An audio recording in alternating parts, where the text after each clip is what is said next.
반갑습니다. 구름책방의 김상호입니다. 제가 어렸을 때 종종 듣곤 했던 말이 있습니다. 이게 뭐냐면 열대지방에 사는 사람들이 가난한 이유는 그 나라 사람들이 게으르기 때문이다. 왜 게으르냐? 그 지역은 날씨가 따뜻하니까 뭐 바나나나 코코넛 열매 같은 그런 식량으로 삼을 수 있는 열매들이 어디서나 자라서 먹을 걱정이 없고, 또 날이 따뜻하니까 뭐 날씨도 괜찮으니까 굳이 튼튼한 집을 지을 필요도 없고, 옷을 뭐 껴입을 필요도 없다. 그러니까 뭐 애써서 돈 벌 필요가 없지 않느냐. 생존을 위해서 열심히 일을 할 필요가 없으니까 사람들이 게을러졌고, 그러니 그 나라 사람들은 가난해질 수밖에 없다. 뭐 이런 이야기죠.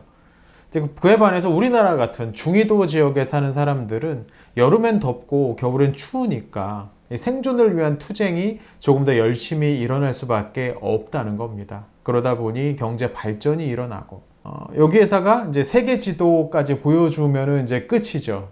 뭐 소위 선진국이라고 불리는 나라들이 대부분 이 북위 중위도 지역에 몰려 있지 않습니까? 어렸을 때는 이게 그럼직하다고 생각을 했습니다. 하지만 이 말이 정말 사실일까요? 오랜만에 여러분에게 책 소개를 하나 해드리는데요. 오늘 여러분에게 소개해드릴 책은 한동안 케임브리지에서 경제학을 가르치시다가 현재는 런던 대학교 경제학과에 재직 중인 한국인 교수 장하준이 쓴 장하준의 경제학 레시피라는 제목의 책입니다.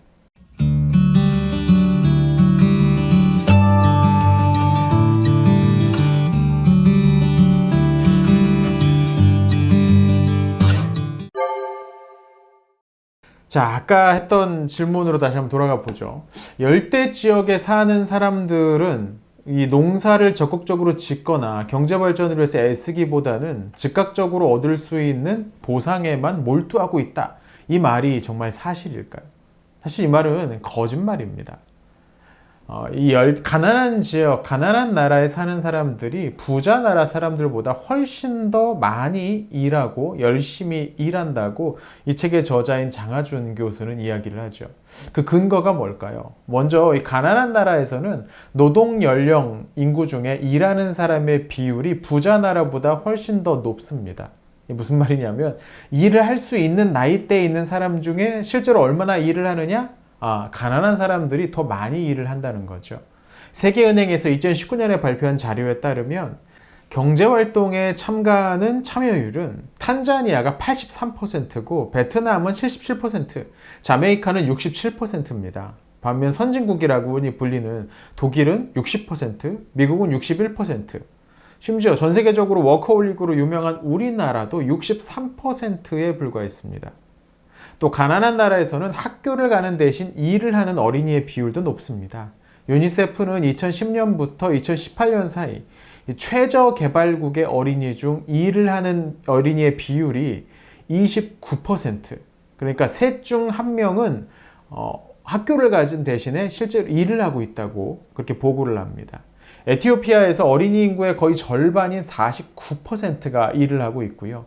부르키나파소나 베냉, 차드, 카메룬, 시에라리온 같은 나라들의 아동 노동률도 40%에 달한다고 합니다. 또 잘 사는 나라에서는 18세에서 24세, 그러니까 이 젊은이죠. 이들 중에서 대학 교육을 받는 비율이 굉장히 높습니다. 실제로 18세에서 24세면 이제 일을 하기에 매우 적합한 육체적인 발달이 성숙이 된 나이잖아요. 하지만 미국이나 우리나라, 한국, 또 핀란드 같은 나라에서는 거의 90%가 대학 교육을 받아요. 그러니까 그 나이 때 한창 일을 할 수 있는 사람 중에 90%가 교육을 받고 있다는 거죠. 반대로 최빈국 40개국에서는 그 비율이 10%가 채 되지 않습니다. 그러니까 이 말은 잘 사는 나라에 사는 대다수의 사람들이 성년이 된 이후에도 일을 하지 않는다는 뜻이죠. 한 가지 더 이야기해 볼까요? 이 가난한 나라에서는 은퇴 후까지 생존하는 사람들 수가 부자 나라에 비해서 적습니다. 하지만 살아남는다고 해도 가난한 나라 사람들은 잘 사는 나라 사람들보다 훨씬 더 나이가 들 때까지 일을 계속해야 합니다. 육체적으로 노쇠해서 더 이상 아무 일도 할 수 없을 때까지 일을 해야 되는 거죠. 그리고 고용된 동안에도 가난한 나라 사람들은 부자 나라 사람보다 훨씬 더 오래 일을 하는데요.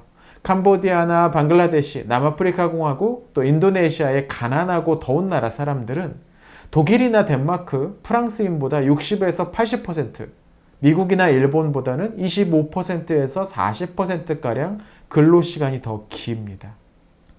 자, 그러니까 가난한 사람들이 게으르기 때문에 일을 열심히 하지 않아서 경제 발전이 못했다는 말은 사실과 다르다는 거죠. 이들 나라가 가난했던 건 그들이 게으르기 때문이 아니라 이들 나라의 생산성이 낮기 때문입니다. 가난한 나라 사람들은 부자 나라 사람보다 훨씬 더 오래 일을 하지만 생산성이 높지 못하기 때문에 나라의 어떤 경제적 발전을 이루지 못했던 거죠. 그리고 이들이 생산성이 낮은 건 개인의 능력이 떨어져서, 개인의 조건이 떨어져서와는 크게 상관이 없다고 합니다. 이 점은 이 가난한 나라 사람들이 부자 나라로 이민을 가면 생산력이 크게 높아지는 것을 통해서도 알 수가 있죠. 그러니까 이들의 생산성이 늘어나는 건 전기나 교통, 인터넷 같은 어떤 양질의 인프라, 사회 기반 시설이 잘 갖춰져 있지 않기 때문에, 또 정책이나 법률 같은 것들이 잘 정비되어 있지 않기 때문에 더 나은 기술을 사용할 수가 없었던 거죠. 그러니까 그런 것들이 갖춰지면 이들 나라 사람들도 생산성이 훨씬 더 높아질 수 있고 자연스럽게 경제 발전도 더 급속히 될 수 있을 거라는 말입니다. 그럼 왜 가난한 나라들은 이런 사회적인 어떤 체계에서 생산적이지 못한 그런 체제에 머무는가? 사실 이 이유는 복잡하죠. 우선 오랜 식민지 시절을 보냈기 때문에 이들 나라에서는 저부가가치의 1차 상품 생산에 특화된 그런 경제 구조를 강제당한 면이 있습니다. 그러니까 식민지를 만들었던, 식민화했던 그 제국주의적인 나라들이 이런 나라들의 그런 것들을 강요했던 거죠. 또 부자 나라에게 유리하게 편성되어 있는 어떤 국제 경쟁 체제도 중요한 요인입니다. 힘 있는 나라들 위주로 어떤 국제 질서가 만들어져 있기 때문에 이들 가난한 나라 사람들, 이들이 어떻게 해도 이 강한 어떤 카르텔, 공고한 어떤 이들 사이의 연합을 깨뜨릴 수가 없었다는 거죠. 여기에 이들 나라들의 특징을 보면 만성적인 정치적인 어떤 분열들, 또 엘리트 계층의 부패, 무능, 이런 문제들도 적지 않게 보입니다. 분명한 건 가난한 나라 사람들이 가난한 건 그들이 따뜻한 날씨를 믿고 게으르게 살았기 때문이 아니라는 거죠. 그건 역사적이고 정치적인 또 테크놀로지적 측면이 강한 문제입니다. 이건 개인이 나서서 개선하기에는 쉽지 않은 문제라는 게 또 이 책의 저자인 장하준 교수의 판단이죠. 그러니까 이 문제를 단지 그 나라 사람들이 게으르다, 그 사람들의 어떤 게으름이 문제다라는 식으로 돌리는 것은 분명 거짓말이라고 할 수 있습니다.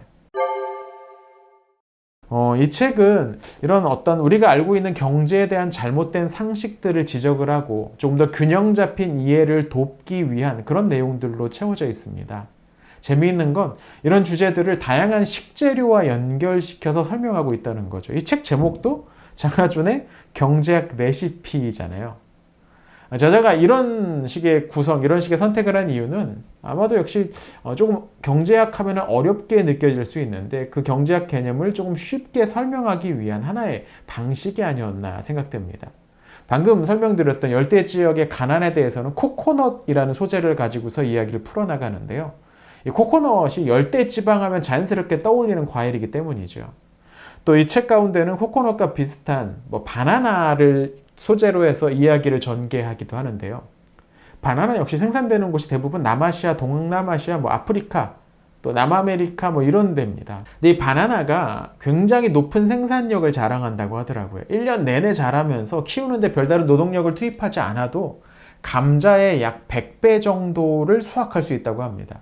그리고 여기서 저자는 자연스럽게 노예노동이라는 주제로 넘어갑니다. 어떻게 넘어가냐면 포르투갈 사람들이 이 북대서양 지역에 마데이라 섬이라고 아주 유명한 섬이 있습니다. 또 카나리아 제도 그 인근에서 설탕을 대량으로 생산을 하는 기지를 만들었는데 이 기지에서 일하도록 아프리카에서 강제로 납치해온 이 노예들을 투입을 했죠. 이 사람들도 먹어야 되니까 이 노예들도 먹어야 되는데 뭐가 좋을까 보니까 이 바나나가 생산력이 엄청나게 좋더라는 거예요. 그래서 바나나를 잔뜩 심어가지고 이 사람들이 먹고 살 수 있는 식량으로 그걸 제공을 했다고 합니다. 그 비슷한 일이 유럽의 식민지로 전락한 이 중남미 여러 지역에서도 마찬가지로 일어났습니다. 그래서 원래는 원산지가 동남아시아로 추정이 되는 이 바나나가 이 중남미 지역까지 이주해서 거기서도 이제 심겨지게 되는 거죠. 19세기 말 냉장 기술이 발달하면서 미국의 여러 회사들이 이들 중남미 지역에 이제 많이 심어 있는 이 바나나를 가지고 사업할 기회를 얻게 됩니다. 잘 아시겠지만 이 바나나가 보관, 운송하는 게 쉽지가 않아요. 금방 상해버리잖아요. 물러버리고. 근데 냉장 기술이 발달하니까 이들 중남미 지역에서 이 기후에 잘 맞게 재배하는 이 바나나를 수입을 할 수가 있었던 거죠. 다른 데로 수출을 할 수가 있었던 거죠. 그래서 이들 바나나를 대량으로 재배하기 위한 플랜테이션을 중남미 여러 나라에 만들기 시작을 했습니다. 그리고 얼마 지나지 않아서 이들은 그 지역의 경제를 사실상 지배하게 됩니다.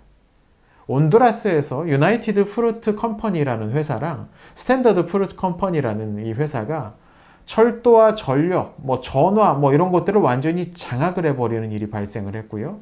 비슷한 일이 중남미 여러 나라들에서 일어났습니다. 이들 나라는 오랫동안 식민지로 살아서 강제로 바나나가 잔뜩 심어지게 됐으니까 다른 걸 할 수 있는 힘이 없는 거죠. 기술도 없고. 그러니까 바나나를 키울 수밖에 없는데 이것을 이들 어떤 국제적인 과일 회사가 사실상 지배를 하게 되고 장악을 하면서 영향력이 점점점 커지게 되는 겁니다. 경제의 상당 부분이 바나나 농사를 통해서 이루어지니까요. 당연히 이 나라들은 경제적인 힘뿐만 아니라 정치적인 부분에도 영향력을 끼치게 되죠. 돈이 많으니까. 자체적인 어떤 세관이나 경찰까지 두고 자기들이 하는 일들은 자기들이 알아서 하도록 어떤 법적인 조치들을 막 이끌어냅니다. 그러니까 사실상 이들이 하는 일들, 이들 농장에서 벌어지는 일들은 법권 지역에서 일어난 일처럼 되어버리는 거죠. 또 친기업 정책을 위해서 기업인들을 매수하거나 기업에 반대되는 정책을 할 것으로 예측되는 정당이 정권을 잡을 것 같으면 쿠데타까지 일으켜서 그들을 쫓아내버리는 일들도 비일비재했다고 합니다. 여기에는 미국 출신의 용병들이 동원되었죠. 또 20세기 초반까지 미국 해병대들이 이 바나나 회사들의 이익을 지키기 위해서 중남미 여러 나라들을 침략하거나 강제로 군사력을 동원해서 점령하는 일들도 흔하게 일어났습니다.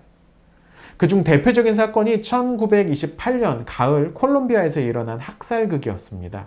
앞서도 얘기했던 그 유나이티드 프루트 컴퍼니라는 회사가 이 콜롬비아에서 거대한 바나나 플랜테이션 농장을 경영하고 있었는데 플랜테이션 노동자들이 파업을 하게 된 거예요. 그러면서 파업의 요구가 뭐였냐면 일하는 농장에 화장실을 좀 만들어 달라. 그리고 일하다가 다친 사람들을 치료할 수 있는 의료시설, 의무시설도 좀 만들어줘라. 우리 또 하나 이 마지막 요구가 정말 좀 안타까운데 뭐냐면 노동의 대가로 이들 회사에서 운영하는 상점의 물건을 살 수 있는 쿠폰을 줬대요. 돈을 주는 게 아니고. 그러니까 쿠폰 주지 말고 노동 대가, 우리가 일한 대가로 현금으로 지급해라. 이런 요구 조건 지금 생각하면 너무 당연한 것들이잖아요. 이걸 걸고서 파업을 했는데 회사 측에서는 그걸 받아들일 생각이 전혀 없었던 겁니다. 그리고 이들 회사의 뒤에 백이 되고 있었던 미국이 이 콜롬비아에게 협박을 했다는 거죠. 빨리 이 파업 끝내지 않으면 우리 군대를 파견하겠다. 결국 이 콜롬비아 군부가 나서서 결국 병력을 파견해서 이 파업을 했던 그 많은 사람들을 엄청나게 총으로 쏴 죽였다는 겁니다. 이 사람에 따라서 최대 2,000명까지 여기서 죽었다는 말까지 있다고 하죠. 그러니까 이들 바나나 회사에 사실상 지배를 받는 중남미 여러 나라들을 가리켜서 바나나 공화국이라고 부르기도 했다는데요. 저자는 이 이야기를 통해서 어떤 부자 나라들의 힘센 다국적 기업들의 횡포가 어떻게 해당 나라들의 부정적인 영향을 끼칠 수 있는지를 설명을 합니다. 어떤가요? 꽤 흥미로운 내용의 그런 책이라고 생각하시지 않으십니까? 이 책에는 이런 흥미로운 내용들이 잔뜩 담겨 있습니다. 경제하면 무조건 시장 경제가 최고고 자본주의 아니면 당장에 나라가 망할 거라고 마치 무슨 종교적 교리처럼 믿고 계시는 분들이 우리 사회 한쪽에 굳게 자리 잡고 있는데요. 대개의 경우 그분들이 알고 있는 경제적 신화는 실제 사실과는 좀 다릅니다. 이 책이 그런 신화를 깨뜨리는 데 조금 도움이 될 수 있지 않을까라는 생각도 들어요. 이 책은 전반적으로 초심자를 위해서 썼다는 느낌이 강합니다. 그러니까 일단 제목부터가 좀 말랑말랑하잖아요. 난 그렇게 쓰겠다는 의지가 좀 보이죠. 그러니까 아주 전문적인 새로운 관점이나 통찰을 얻기 위해서 이 책을 읽으십시오라는 건 아니고 그보다는 좀 기초적인, 하지만 이 정도는 경제에 대해 알아둘 만한 그런 내용이라고 생각하시면 좋을 것 같습니다. 또 글쓰기 방식 역시 쉬운 편이에요. 텔레비전 어떤 교양 프로그램 정도를 생각하시면 될 것 같습니다. 난이도가 어렵지 않으니까 한번 읽어보실 만한 책이 아닌가 싶네요. 자, 오늘은 장하준 교수가 쓴 장하준의 경제학 레시피라는 제목의 책을 여러분에 간단히 설명해 드렸습니다.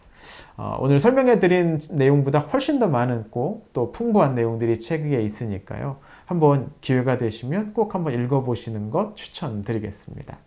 오늘 영상은 여기서 마치겠습니다. 시청해 주셔서 감사합니다.